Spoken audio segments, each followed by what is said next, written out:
Hey, welcome everybody to another Dissect the Fear of the Walking Dead. I'm joined, like usual, by my buddy James over there. How's it going, James? Going all right, man. How you doing, Jay? Hey, not too bad. Not too bad at all. Uh, yeah, man. A couple else before we jump right in, per usual. Our website and everything about our presentations are for charity. I just found out today that YouTube videos actually won't be collecting ads until you get 10,000 views. So this is a call to all of our fans to spread the word about YouTube channels so that we can start collecting ad revenue. So we're going to turn that around and donate that towards charities. There you go. If you guys can't donate, we understand. But if you guys can, look down below on our Twitch and YouTube channel. There should be links towards the American Foundation for Suicide Prevention. We have a goal for $1,000 there. If you guys can donate towards that, that's great. There's also the Red Cross link, too, on our Twitch channel towards charities for the hurricane relief. And, of course, I'm sure Red Cross will be putting something out with the most recent travesty taking place in Las Vegas. It just doesn't stop. No, doesn't. Sad. Yeah, and I know some of you are hitting, charity fatigue. You gave once, maybe twice. But once again, every little bit helps, even if it's $1, $5. It's just something that will go towards some good for somebody else. But today, let's talk about Fear the Walking Dead. Hopefully you guys all watched the episode the other night. What is it? This Land is Our Land? Yes, sir. So James, kind of coming down from the mid-season. What'd you think? I mean, I know I liked the last episode, Yeah. Brother's Keeper. Mm-hmm. This one was better. So again, just when you think that the show is down and is showing signs of its previous seasons of a little bit of a letdown, I think after the mid-season premiere and the corresponding, the following episode of the mid-season premiere, I mean, Brothers Keeper and This Land is Your Land were, I think this might have been my favorite episode. Honestly, and this is gonna shock a lot of people. This might have been my favorite episode of the entire Fear the Walking Dead. It's tied for first with the premiere this season, but this had to be of all time for Fear the Walking Dead. This was the best episode. I liked the premiere because it was different and it had a lot of action. Mm-hmm. It was the double episode.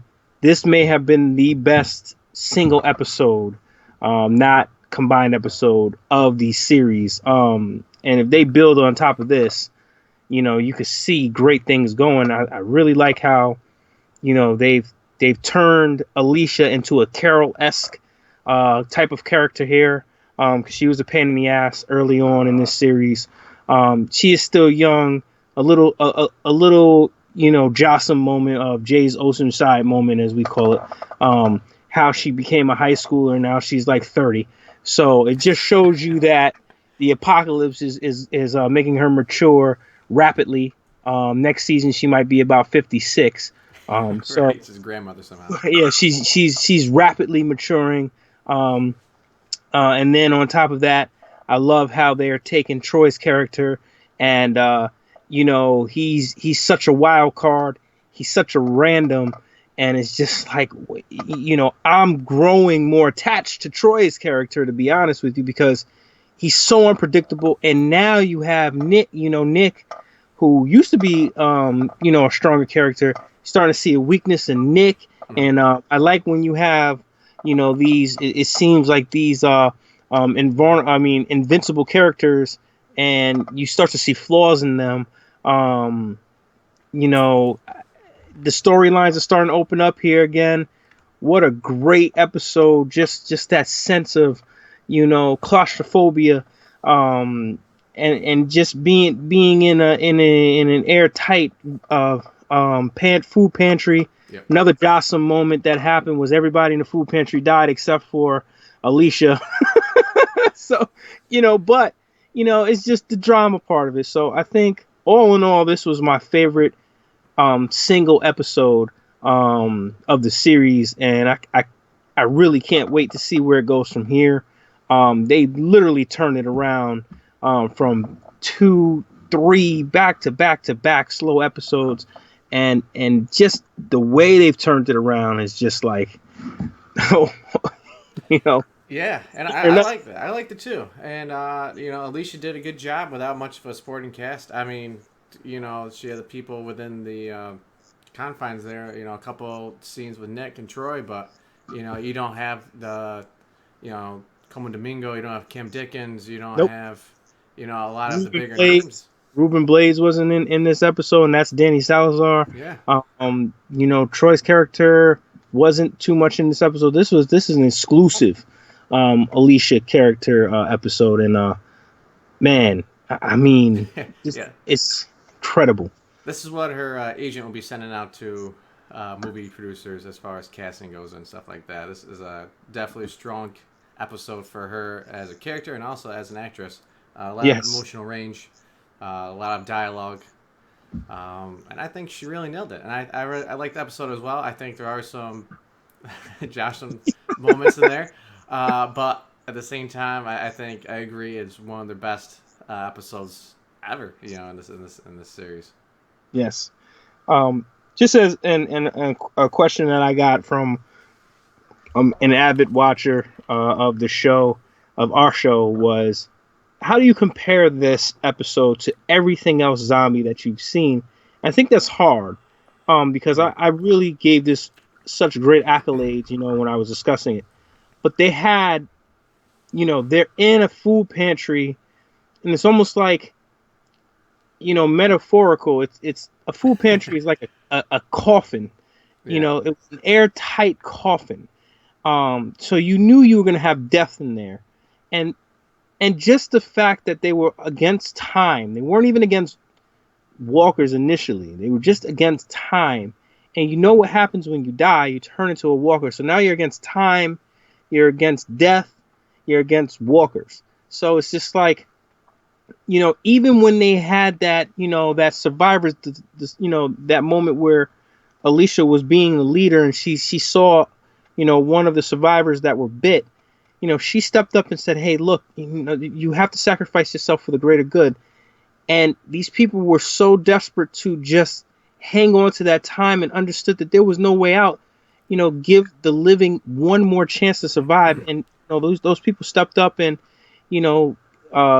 perished for a greater good. And just when they released the vent and Alicia somehow lived and everybody else died, when she was there and the walkers started standing up, it made you scared of the walkers again, because this show really took away from it. And I think these last 2 episodes really make you feel like there's no way out. This is a legitimate no way out episode. And it's just like the walkers, when they stood up, when they sat up and they resurrected, it was like, here we go. This is why you're scared of walkers. And for Alicia, to take it upon herself, like I said, that they're bringing out, she brought her inner Carol out of her. And, I really think they convincingly made you believe that she could survive that. And it wasn't fake. She has some moments where she almost died, but she used her knife effectively.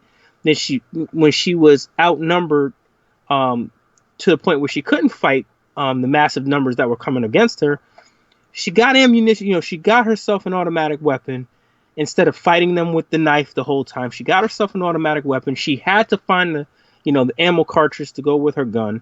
It really it convinced you that she can do this, and she would have to improvise other than fighting them with her trusty knife. And she did. So it's just like, wow. And of course, last minute, you got Kim Dickens and everybody comes and saves the day. And it's a very, I don't know, a la Walking Dead. Yeah. All of a sudden, here comes Glenn being overran by walkers, and here comes Abraham with a assault rifle. Hey, don't worry, I got you, buddy.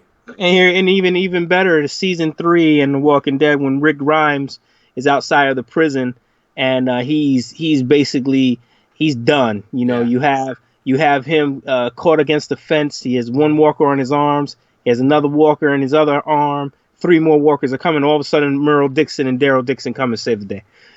Just before he gets bit, and this was one of those classic Walking Dead moments. And also, But just a throwback too to a Chupacabra, where the yes, walkers chewing on her boot. yes, and that was an Easter egg too. And that was actually somebody said, were there any Easter eggs in this episode? And I wrote that one down. So Jay beat me to the punch there. Sorry about that. Yeah, that's fine, man. This is you caught it too. That just shows you, you could see those Easter eggs. It was just, and another Easter egg I saw was the reverse of the well. You had the walker hanging. Yeah. He was clogging the air vent, and it was almost like a reverse, imagery. Instead of the walker being at the bottom of the well, the walker was at the top of the air vent. So it was just a little bit of a flip there. And, again, the claustrophobia, the sense that you're losing air, and, Ophelia is standing on her companion's, on her comrade's arm, Crazy Dog's arm, and he absolutely collapses because he doesn't have the air in him. And, the panic that they were, and this is another Easter egg. This is not the first time Ophelia or Mercedes Mason was in a vent trying to escape. I always reference Quarantine 2 Terminal. Mercedes Mason's character was escaping. It was almost like an Easter egg there where, the imagery there, shot by shot, was the same way as she was trying to escape. Even the fact that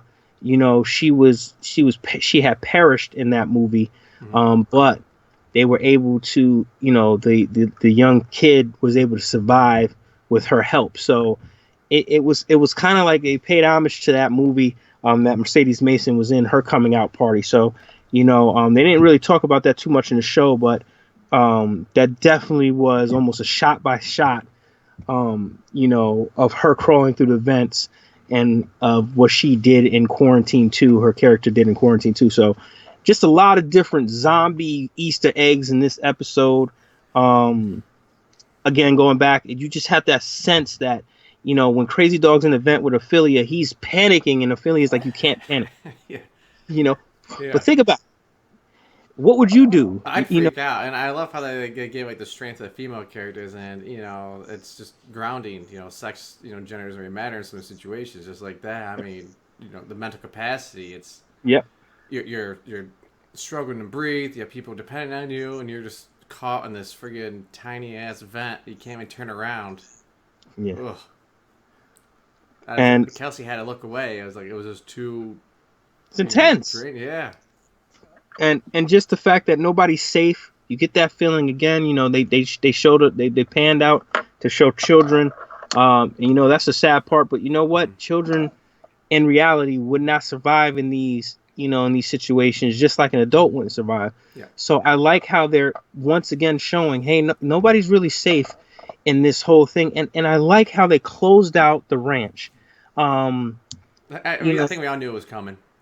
Yeah, and it came earlier than I expected, because I expected the herd to overrun the ranch and it to go up in fire. And I think I actually called that back in the episodes, but I just didn't have the characters in the right place. I thought Danny Zalazar was going to, cause a fire in the ranch, but it ended up being Ophelia who caused the explosion in the ranch. And, the ranch goes up in fire. The group splits again. I like that idea, that they're going to different places again.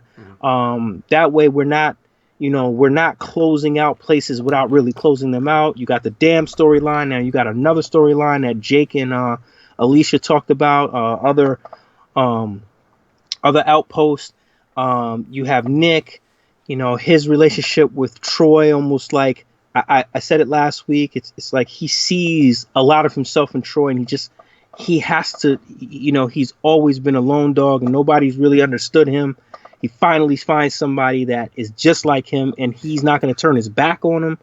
I mean, they got incredible drama-filled storylines. This show has taken a complete 180, and then even when it was weaker, it picked itself back up. So it's just like, I think they know what they're gearing toward for season 4, and what they're gearing toward for this season at the end. These back 3 episodes should be incredible. And I think it felt like old school zombie. It felt like I was watching like an older zombie movie. The close quarters, the threat. I did find some things I didn't like. Just little things here and there. I don't like accidental wins. They're okay sometimes. Like when the zombie found the knife that Alicia was holding. That to me was like anticlimactic to like what was going on. Correct. I would have rather have her like reach for like a random weapon of opportunity. And just be like, what is that? A pen? Oh, perfect. Like something random like that. Wrench. This something else, not just. Whoop! Looks like the walker fell on the knife, and that ends that threat. I wasn't so sure why they had to. This is going to Ophelia in the vent. Why they had to climb up on his shoulder to shoot the zombie.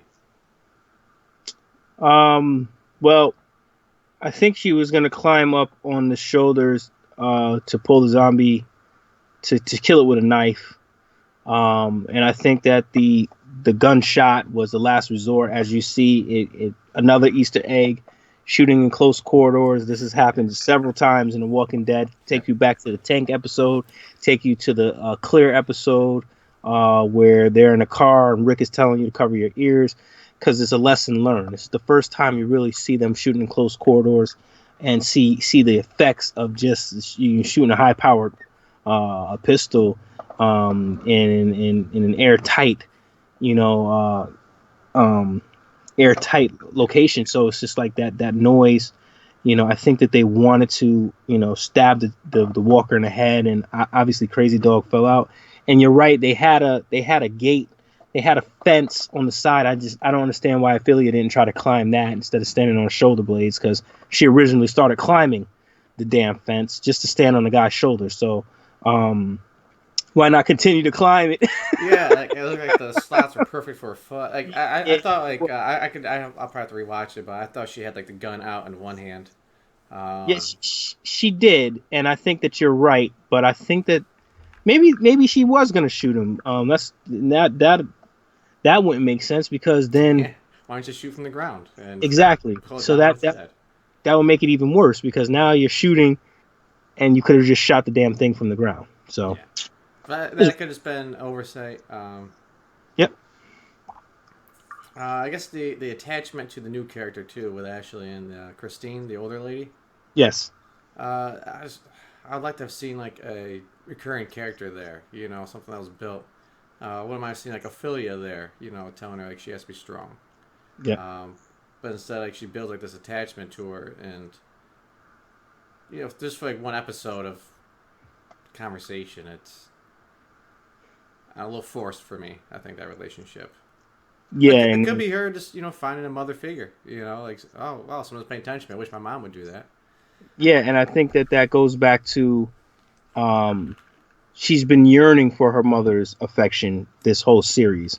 So I think that she saw that in Christine, and she tried to save her because she needed that maternal voice, and I think that that's the correlation there. I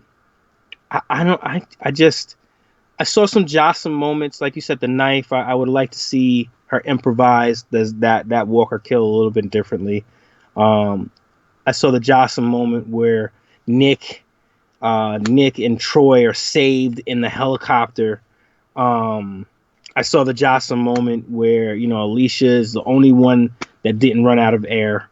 Of course, everybody else ran out of air. Alicia's utilizing more energy. She's she's using more of her mental, capacity. She's exerting herself a little bit more than the rest of the survivors. She's putting people down. That's a sense of, she's having more anxiety. So she would run out. I would figure she would run out of air faster than any of the other people in the pantry. But again, it's drama. You can't kill off your main character the same way you kill off the rest of a reservation, I guess. Yeah. The Alexandrians, whatever, just throwing this. Yeah. Yes. I think, just having someone else wake up with her, just screaming out as zombies biting them. Yeah. And have that being just raining in their ears as she comes to. You're like, what is that noise? What's going on? And all of a sudden, there's another walker on her, and it's like, holy shit, this is real. Or have one more survivor just trying to battle and get swarmed in the corner. Have her face that. It's like, damn. Yeah, that would. I mean, again, I think they wanted to stress her being, the sole survivor, and just, especially at the end of the episode where she tends to go her own way. Mm-hmm. I'm just so impressed with these last 2 episodes that it's almost like if they don't have the next episode, I'm kind of looking at as, all right, maybe we're going to slow down a bit before the Pendulum episodes, the season finale, and then of course the Pendulum, the setup for the season finale. So I think my expectations for this next episode, we're probably going to draw it back a little bit, maybe go back to Danny Salazar. Usually the episodes that are in Spanish usually represent, him, an exclusive Danny Salazar Rumored Blades type episode. And the next episode is called El Matadero. Or El Matadero. So it's focusing. It looks like it's going to focus on Salazar. We'll see. I can't wait to the season finale, especially that is a double episode, just because of these last 2 episodes, and I want to see where they go from here and how they're going to conclude their strongest season yet. And just in case people out there don't know what El Matadero means in Spanish, it means the slaughterhouse. Yes. So, good luck with that one, guys. Yeah. So I don't even, now that you said that, it might not be as slow. So, what a way to end the season with 5 straight incredible episodes. Can you imagine that? How do you, to end that type of way is almost like Walking Dead season 6's, where, they end it with so many consecutive great episodes. Oh yeah. I just hope they don't have a cliffhanger. So. Yeah, right. But it's like somebody's bit and they stand up. Who is it? Find out next season. Screw you. And what a way to transition to a new showrunner. You leave them with a strong product like this instead of what Scott Erickson had to deal with from season 1 and 2. Can you imagine being a show? It's almost like Scott Gimple had to come into a project of The Walking Dead that had a low budget, had people leaving because of personal issues. He had to take that, he had to turn it back around and put it back on track with the comic books. Whoever's taking Scott Erickson's job next season is taking a strong product. They're taking an incredibly revamped project, and they got to run with it. And that could be a lot of pressure to try to keep it going. So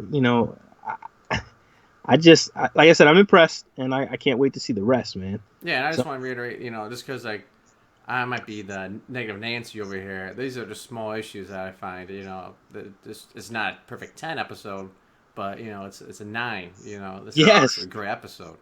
They haven't had a 9 episodes since this year's season premiere. Yeah, and before that, they've never had a 9. Yeah, right. This is impressive. These are episodes, like this season is something I would rewatch. Yes, I agree. And my wife asked me, do we have this?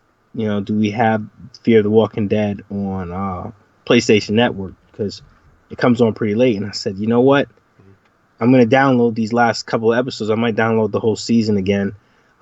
just to watch it again and not have to wait for it to come on TV, and then it doesn't come on Netflix. So um, just an incredible ride that we've been on, and they're gonna take us to again it seems like they're gonna take us on another fantastic ride. And I honestly think that it's gonna be two different finales where you have two, the paths are split too close to the finale, so they can't split and then come back together that fast.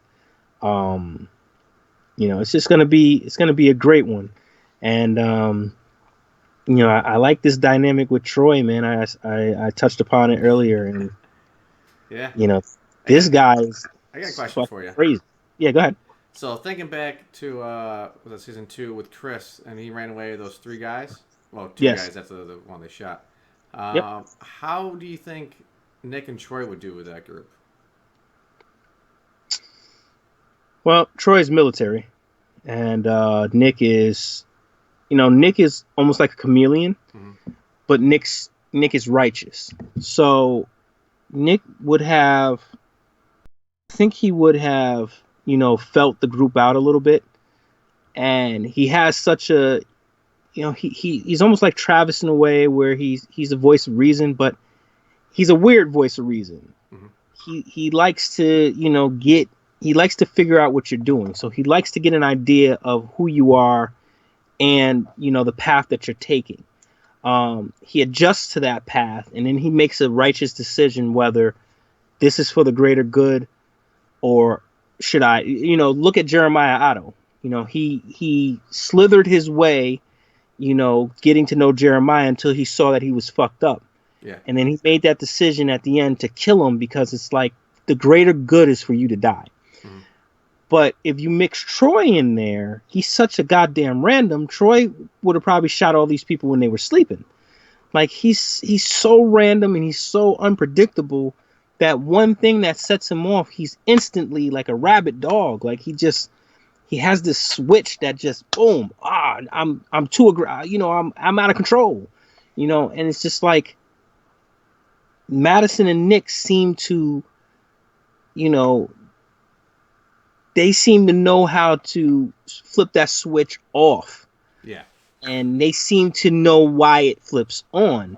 So they have a really good understanding of who Troy is. And again, it goes back to they've already dealt with somebody like this, aka Nick. Yeah. They've already had experience with such an unpredictable person in Nick that they know, they see Nick and Troy, and both of them are saying this, we fucked up with Nick, Madison is saying, and Nick is saying, I fucked up in my life, but Troy is our second chance, so they're taking this totally unpolished, character, and they're trying to, get the humanity out of him. And I think if Nick and Troy were with that group that killed Chris, I think it would have gone, it could have gone one of two ways. They would have did something to make Troy say, hey, they're useless and we have to get rid of them now. Or, Troy would have been part of that uselessness, and Nick would have slithered his way up top and taken care of the problem, cut the snake's head off, and then they would have rolled off together. But I don't think either one of them would have died the way Chris did. Chris was more of a follower, and he didn't have a sense of who he was. These two characters definitely have a sense of who they are. So it would have been harder. And I also think the two friends that killed Chris, I also think they would have wanted to follow Troy more than lead Chris. So I actually think Troy would have, if he didn't kill him, he would have manipulated them to think the way he thought. So, I think it would have been very different, if that answers your question. I hope it does. Yeah. Just something I was just thinking about, just popped in my head. But hey, man, we got a lot of questions. I mean, I juiced up this episode a little bit to some people, and one question was, I think we touched upon this in the previous weeks, was which season is better, season 7 of The Walking Dead or season 3 of Fear the Walking Dead? It's no longer a competition to me. Season 3 of Fear the Walking Dead has surpassed season 7.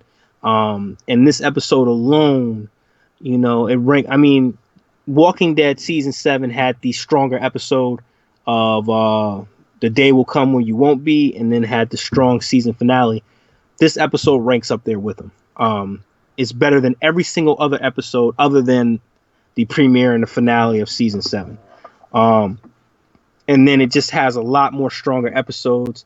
It's actually kept my attention a lot more, and it has replay value to it. So I think season 3, Fear the Walking Dead, has completely surpassed season 7 Walking Dead. Worst seasons ever. What would I rank the worst season of Fear the Walking Dead compared to the worst season of Walking Dead? And the worst season of Walking Dead, I think, again, was season 3, because I was just disappointed in how they had the governor's character. And I think seasons 1 and the first half of season 2 for Fear the Walking Dead, I lumped them together. Mm-hmm. If you just take those two craps away, you have a completely strong product between the two of them. But that's the answer to your question there. So to come back and to have a strong season and a half, it's very impressive, and it's just too bad that Scott Erickson is stepping down. I know, it's like, what the fuck? Why are you doing this to us, man? Right? It's like just last game, a couple last games of the season, and you already agreed to put him on free agency, but now he's hitting home runs left and right. It's I know, man. Geez. I know. But hey, man, stronger things to come. Predictions. This is for Jay. What is your prediction for the end of Fear the Walking Dead? So not the end of the series, but what are your predictions for the end of this season? I think as time goes on, we're getting closer and closer to the two groups meeting up. Originally there was, the talk of the convention panels saying, will Fear people ever meet up with the Walking Dead people? And it was always no, never. We can't do that. And now it's like, hey, that would be great. Like their tone has completely shifted. I think it'll be huge to bring mine over. I would love to see them become the Whisperers. Somebody, either Madison or Alicia become the Alpha there. There you go. That'd be crazy. And your prediction, but we'll see. I agree. We've been saying that together for the whole time that we found out that Madison had the Southern ties, how they're going to get east. And I think that, watching Nick, even in the previews for the next episode, watching Nick walk amongst the walkers with blood on his face, he's just done that too many times compared to the Walking Dead when they've done it just to escape. Nick actually is doing it to walk with these, walkers and to be part of them. And that's whisperish, I guess you could say, because when you put blood on yourself to escape a herd, that's one thing. But when you put blood on yourself to walk with them, that just shows you the different character arcs, just different mindset of these characters. The second part of the question was, what do you think is going to happen at the end of the season finale of season 3? We got James's opinion on the finale, but didn't get yours. That's a question for you, Jay. I think Ophelia's going to die. I think that's going to send Daniel Salazar on a little murder spree. I thought maybe she would have gotten bit in the vent there when the walker fell down. Me too. I thought that was going to be it, but it seemed like she was okay. It didn't show any signs of it. I could rewatch the end of the episodes and see if she's hiding any marks, but I think that would bled through her shirt by now. I think that would be noticeable. Yep.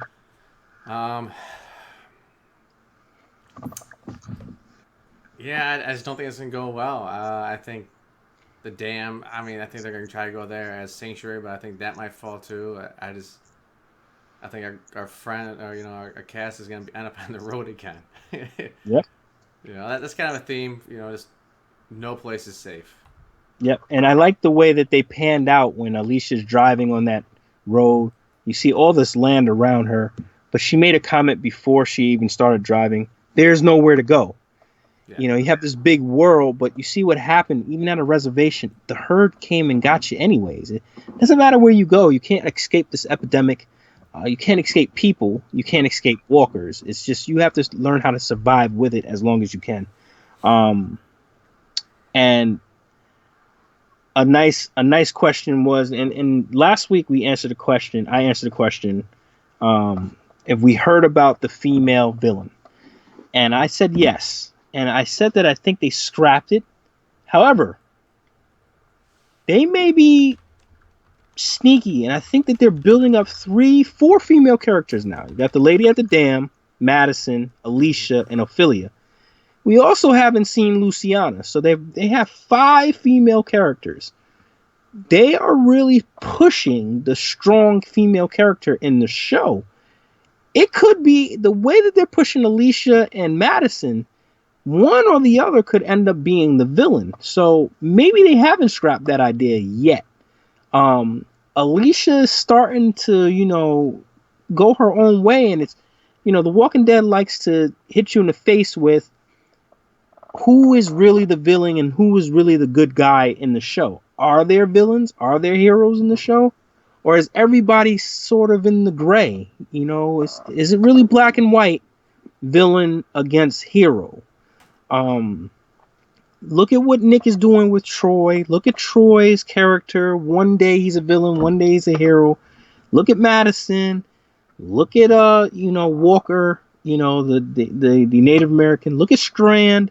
They're kind of in the gray areas at all times. Salazar, these characters aren't really good or bad. They're kind of a little bit of both. So if you have these strong female characters like Alicia, and she's starting to question everything and looking at her mom like, I don't want to even be around you. No longer do I need you. Could Alicia be turning to the dark side? They kind of alluded to that in Talking Dead as well. Like, could she be turning to the dark side a little bit or becoming darker?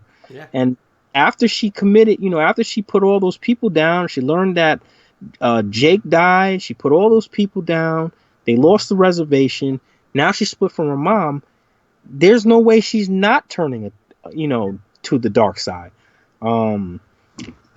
Pay attention to that. So I may have been wrong when I said they may have scrapped that idea. They could still have a female villain, and I would, I think that The Walking Dead had Dawn as the female villain, and that kind of sucked. So I kind of want to see a very good female villain right about now. And wouldn't it be something if Alicia or Madison, were the female villain?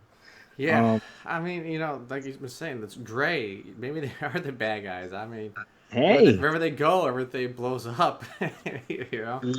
I mean, honestly, if you look at the storyline of Fear the Walking Dead, Madison has basically ruined every single place that she has resided in. She ruined the gated community. She had a part in that. She ruined, Strand's boat. Defending, killing. She actually, she went to go get her kids back, but Alicia and Madison, I should say, ruined every place that they've been in. Alicia ends up ruining, the gated place as her and Ophelia, they're screwing around with the soldiers. Madison takes part in that as well, as she's questioning the soldiers' decisions. They ruin the boat. Alicia's calling the pirates. Madison is, she's we still haven't seen the end of the pirates either, but Madison is, she's killing the pirates' brother, and then she's, putting the pirates' brother's walker on. It was crazy, but they ruined the boat. They ruined Mexico.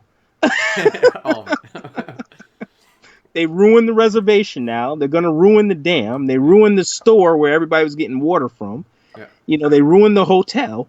So it's like... They ruined that family out like on that island there. They did. So they're basically just like a cancer.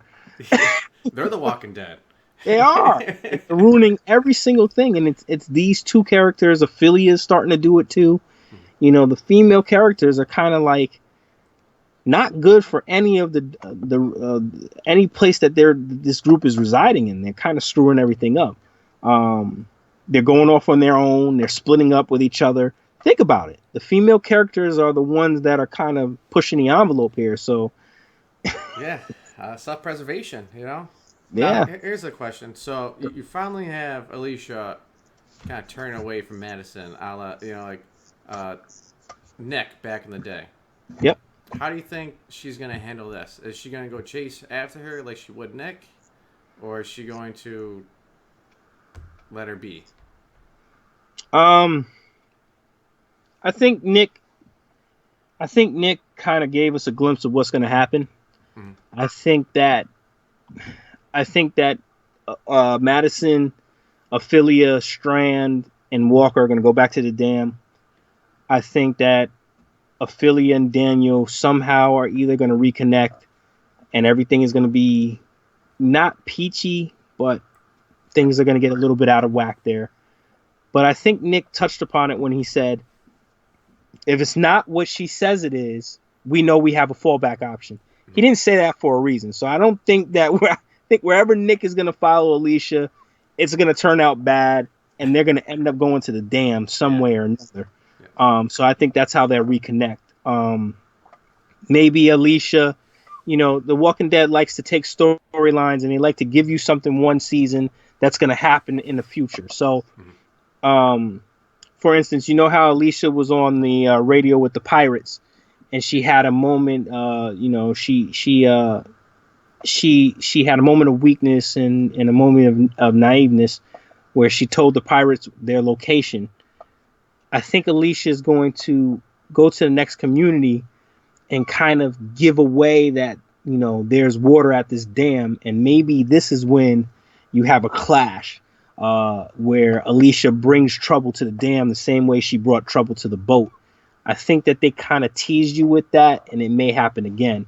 So I think that Nick telling Madison, hey, look, we always know there's a fallback option, was saying, we're going to bring the trouble to you this time. Right. So definitely, yep. I think that The Walking Dead in this universe likes to do that. They like to make a choice that you make in the past can affect you in the future and foretell choices you make in the future. So pay attention to that, definitely. All right. You got any more questions over there from the fans? Like you said, they got the predictions from Jay for the season finale. My prediction happened a little bit sooner than I thought. The ranch did burn down. It was a Salazar that burned down the ranch. A herd did infiltrate the ranch. We got Walking Dead questions. The premiere is October 22nd. And that means that it's happening 1 week after the finale. Another big question. Like I said, those questions for The Walking Dead, we're going to save them for The Walking Dead. Yeah. Another big question is, can you guys after the season finale, after the review of the season finale, can you do a complete overview of the season, what you liked and disliked, strong points, weak points, and what we need to look forward to for season 4? I think we can do that. Definitely can do that. The shows have been more fluid when we're just discussing, big points instead of recapping the whole episodes. I think that's definitely doable. The season finale is October 15th, so that's 2 weeks away.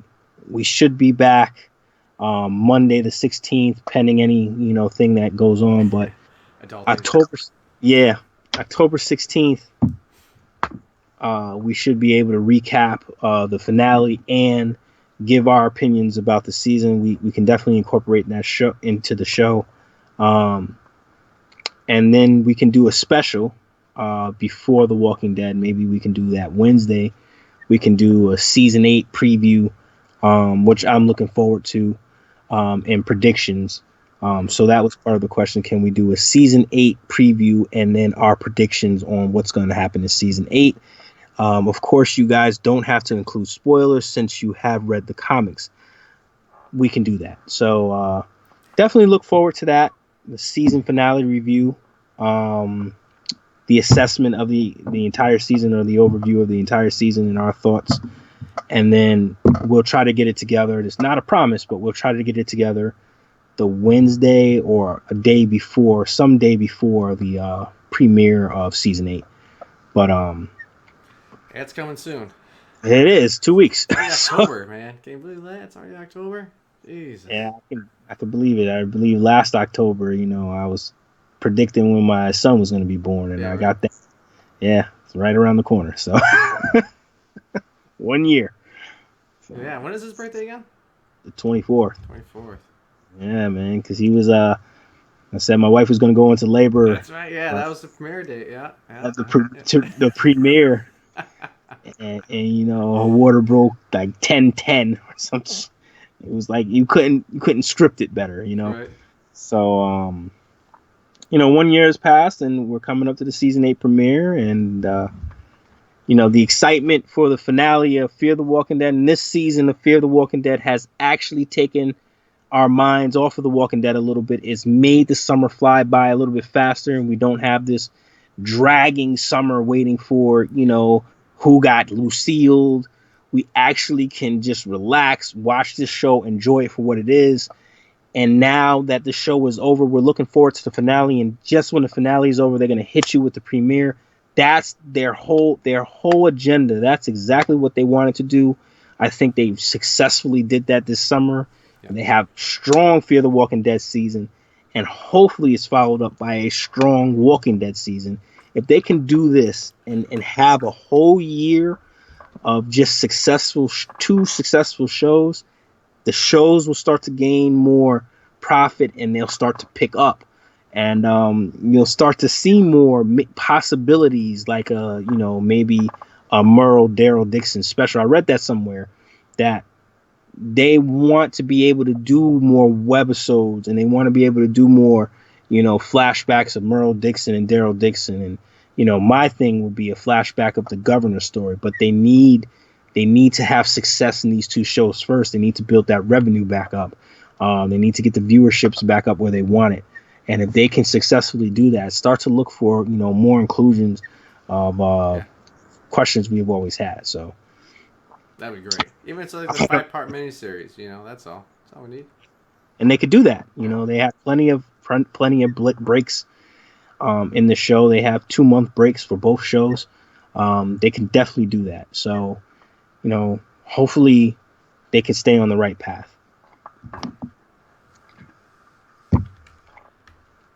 All right, man. Yeah, very exciting show here, man. I'm pumped. I'm just really happy that they didn't disappoint me, because I kind of looked bleak for a while, man. I was like, here we go. Yeah, I got a little worried here and there, but I'm Oh definitely man, excited for his next 3 episodes. 2 weeks, and once again, it's going to be a 2-parter for the finale. And I love that. yeah, I love that. that you can dedicate one episode just a story, the next one just a mayhem. Yeah, Perfect. yep. And it's just like when you're a zombie movie fan, and I've said this a million times. You always, growing up watching zombie movies, I always said, I wish these zombie movies never ended. So, Night of the Living Dead, I wish they didn't. I wish they told the story beyond them burning the corpses after they killed Ben's character. I wish they told the story beyond them burning the corpses. I wish you got to see what happened next in Dawn of the Dead when they escaped the mall. The biggest question is what happened to Francine, and what happened to Peter and Francine in that helicopter. What happened? Where did they go afterwards? Of course, we didn't get those answers. And then Day of the Dead, the same thing. What happened to Sarah and Philip and John when they got away in the helicopter? Were they safe on the island that they landed on? You didn't get those answers, as those gut wrenching answers. I want to see what happened next. And as a kid, you're looking at it, liking this genre. As a kid, you're saying, God damn, why can't they have a part 2? Even Dawn of the Dead, the remake, when they got out of the mall and they went to the island in Wisconsin that they thought was safe, and they got attacked by that herd of zombies at the end. What happened next? The Walking Dead gives you that, and now they're giving you these mini movies, and that what happens next comes next. So it's just like the childhood dream of zombie fanatics are being answered by The Walking Dead, man. It's So about damn time, right? it's finally 30 years in the making. you know, but this is what you look forward to if you're a true zombie fan. You know what I'm talking about. You know how you felt when Night of the Living Dead was over and you heard the credits and you heard that eerie music, and then you know how you felt in Dawn of the Dead when you saw those zombies walking back into the mall, and they panned out and they had the, you know, the grandfather clock dinging, and then it just went to black, and you know how you felt when you heard the song The World Inside Your Eyes with Day of the Dead, and you knew when you heard that song and they panned out on the calendar, Sarah crossing out a new day on the calendar, you know that you wanted more. And I think that Fear the Walking Dead and Walking Dead give you the more. And now they're giving you these, you know, Fear the Walking Dead is giving you these like zombie movies and a zombie TV show. It's like, what the fuck is going on? You know, this is like heaven. This is crazy. Right. So, you know, it's insane and it's enjoyable. And I'll leave it at that. My excitement is just going crazy. I got to go to sleep tonight. I can't be this pumped up.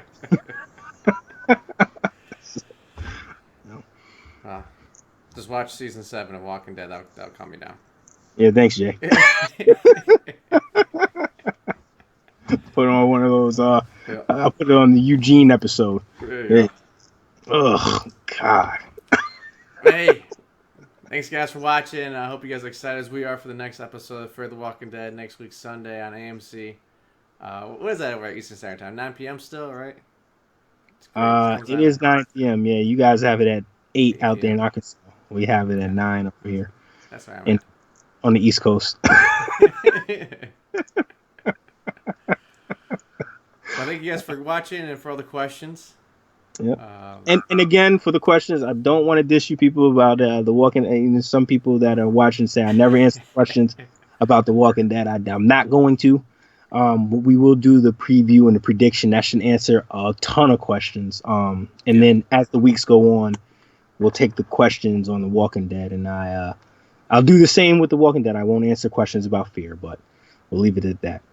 So thanks for the questions, and I'll let Jay close it out. Try to close it out again. I'm sorry, Jay. No problem, man. Thanks for hanging out with me. If you guys can donate, please donate down below. Links are available for American Foundation for Suicide Prevention, Red Cross. Any donations really does help.